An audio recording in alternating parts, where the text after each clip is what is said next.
Okay, now we're going to do section 8.3, exponential functions. We're going to, first off, graph the three functions below on the same coordinate plane. Okay, so let's see if x, we have f, h, and g. Okay, so if x is 1, then f is negative 1 squared, which is negative 1. H, on the other hand, is 2 to the 1, which is 2. Y, I did say, no, that's G. Okay, I've got these all backwards. Hang on. I got to erase a few things. These two are backwards. Okay. I have G and then H, and that looks much more like a Y. There we go. All right, so G is 2, 2 to the 1. H is 1/2, 2 to the negative 1. Okay, so if I use a negative 1 for x, negative 1 squared is 1. Minus makes it a negative 1. 2 to the negative 1 is 1/2. 2 to the negative 1 is 2 to the positive 1, which is 2. All right, and it's at least 3, so let's do one more. Negative, no. Oh, we could do 0, couldn't we? 0. 0 squared is 0. 2 to the 0 is 1. 2 to the negative 0 is 1. Okay. So, let's plot these points. First, I have x comma f, and that's going to be in green. Actually, I think I'm going to make my point just a little bit thicker. Okay, so 1, negative 1, positive 1, negative 1. Negative 1, negative 1. This is my negative x squared. 0, 0. Okay, so this is basically a downward opening parabola. Okay, now red. Let's do this. Purple is f of x. Red is our g. So I have 1, 2. Positive 1, 2. And then I have negative 1 and 1/2. There we go. And then I have 0, 1. 2 to the x. Okay, so basically this is an exponential function. So it comes along and does that. All right, and blue for h, 1, 1/2. Let's do green. Alrighty, so I'm going to use a dark green instead of blue because of my grid is blue. So we're going to use H. So 1, 1/2 right there. And then negative 1, 2 up here. And 0, 1. So it's going through this. So this is a exponential decay. So it comes down and falls slowly like this. Okay. Wouldn't exactly rise at the end. So I'll try to do this. Okay, good. So it goes and zippy up. Okay, there we go. Okay, those are my three functions. All right, when a quantity consistently changes by the same factor, it is modeled by exponential functions. This is indicating multiplication.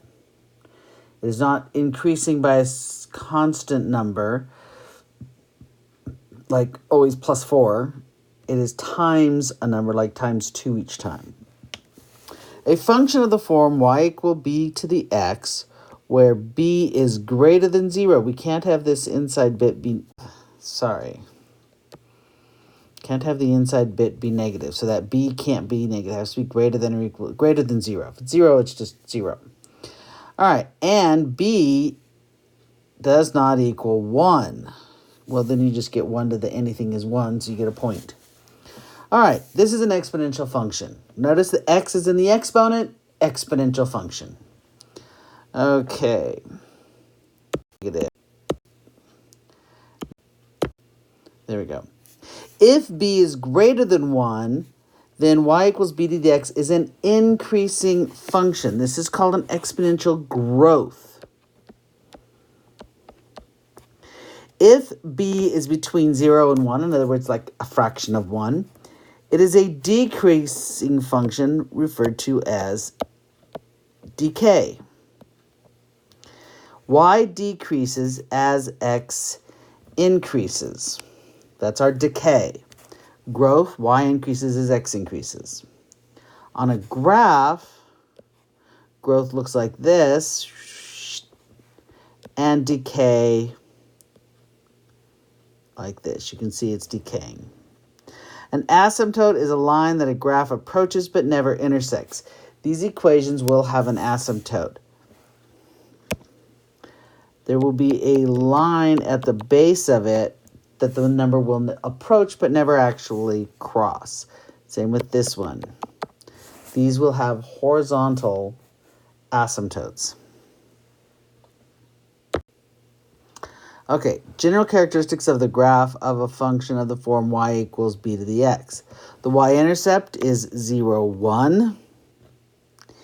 Each graph gets closer to but never intersects the x-axis.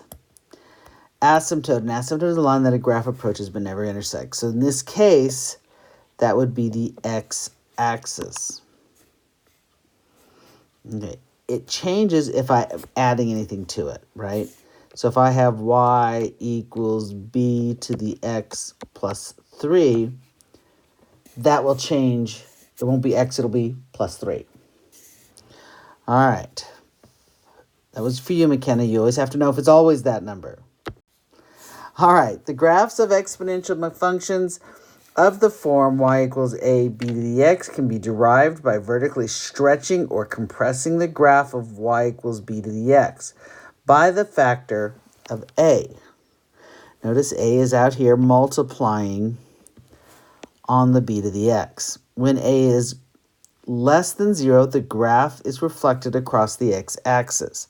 So, a greater than 0, you would have something like that. A less than 0, you would have a graph something like this. Notice it's just reflected across the x-axis. All right, graph g of x is equal to negative. Okay, we're going to graph this bit. So the red dotted line is the graph of y equals 2 to the x. The graph of the blue line is y equals negative 3/2 2 to the x. Okay?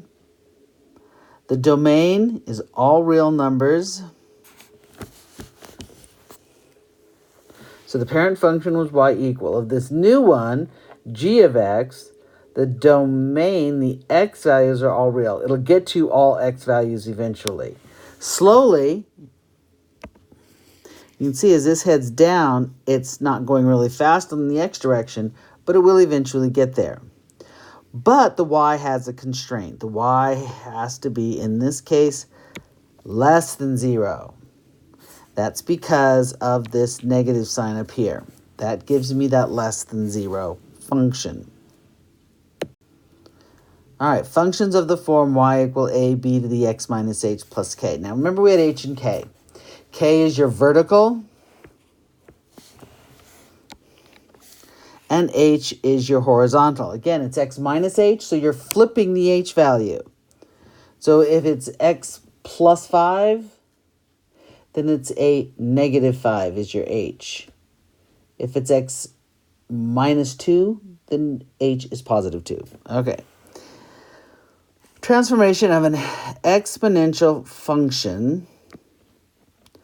All right. H greater than 0, it's translated right and left. right? And K translates it up and down. A gives its basic slope, kind of how fast it's changing values. So if an A is greater than 1, it's going to be kind of a steeper equation, and flatter if A is less than 1, but still greater than 0. If A is less than 0, it is a reflection across the x-axis. All right. Graph f of x equals 5 times 2 to the x minus 1 minus 3. Okay, we graph the parent function, y equals 5 times 2 to the x. Then we graph f of x by translating the graph of 5 times 2 to the x, 1 unit right and 3 units down. Okay.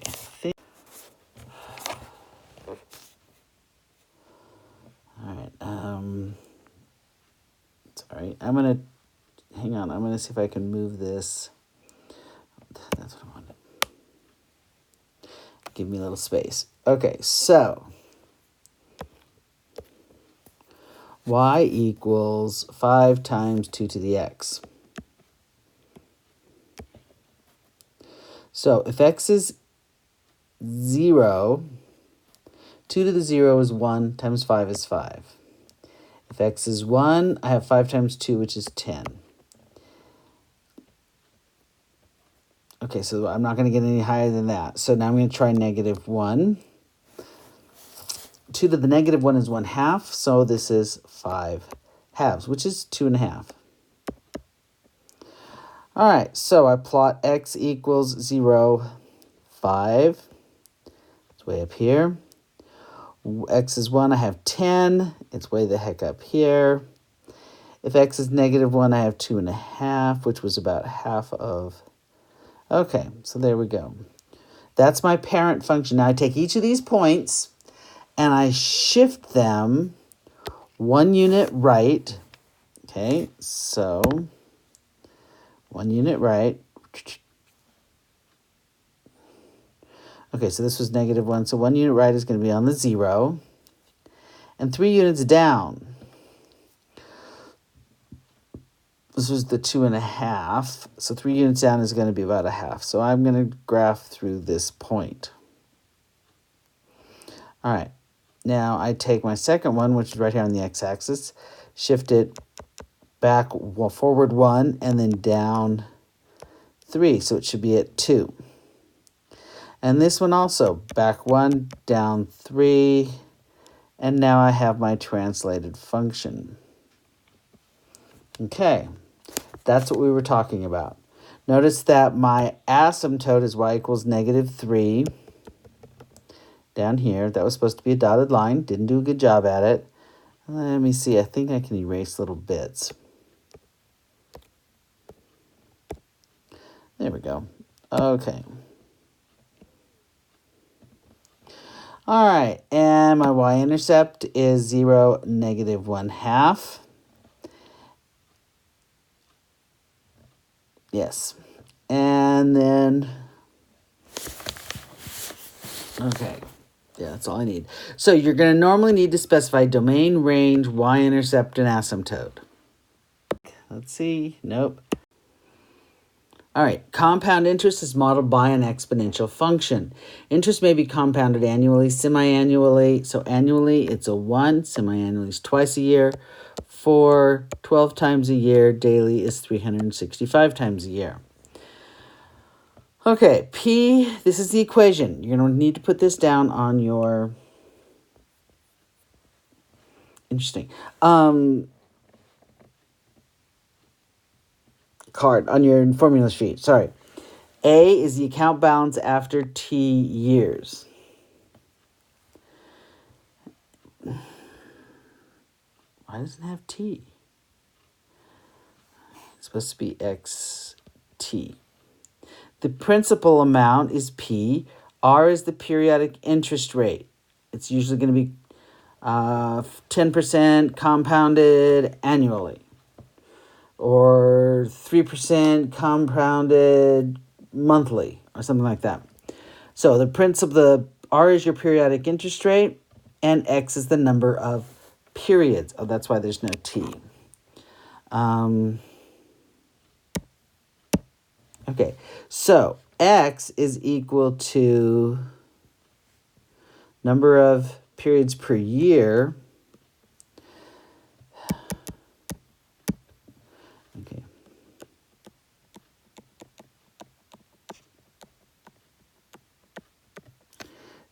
Times number of years.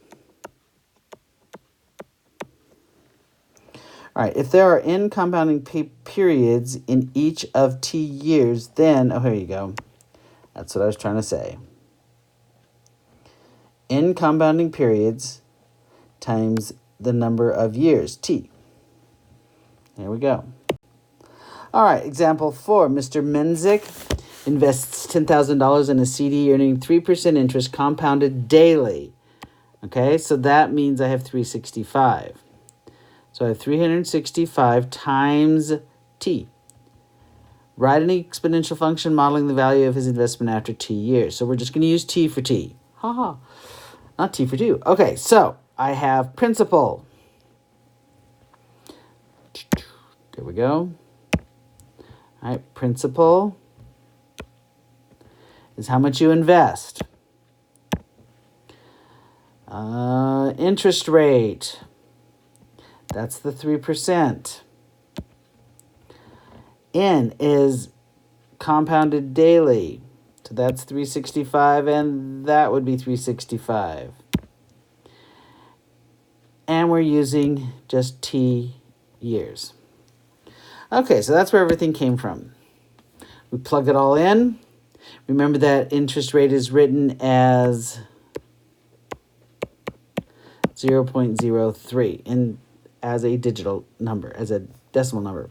All right, we simplify it. Okay, and then after 25 years, how much money does he have?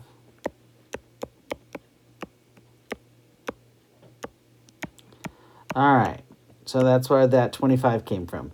Plug 25 in for the t, solve it. He has $21,169. That's based off of a $10,000 investment. Just compounded. Good for him. He's saved a lot of money. Okay. And there's your homework.